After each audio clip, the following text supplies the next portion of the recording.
আজকের দিনটাই তোমার। এটাকে ভালোবাসো, বাঁচো, সৃষ্টি করো। কালকে আসবে কি না জানি না, তাই আজকেই ভরিয়ে দাও রঙে। আজ যদি একটু এগিয়ে যাও, সেটাই তোমার জয়ের শুরু। আজকের হাসিটা হতে পারে কারোর জন্য সবচেয়ে বড় উপহার।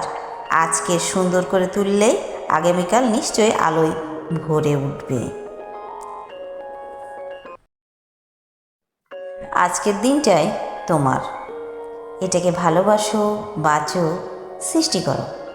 কালকে আসবে কি না জানি না, তাই আজকেই ভরিয়ে দাও রঙে। আজ যদি একটু এগিয়ে যাও, সেটাই তোমার জয়ের শুরু। আজকের হাসিটা হতে পারে কারোর জন্য সবচেয়ে বড় উপহার। আজকে সুন্দর করে তুললেই আগামীকাল নিশ্চয়ই আলোয় ভরে উঠবে।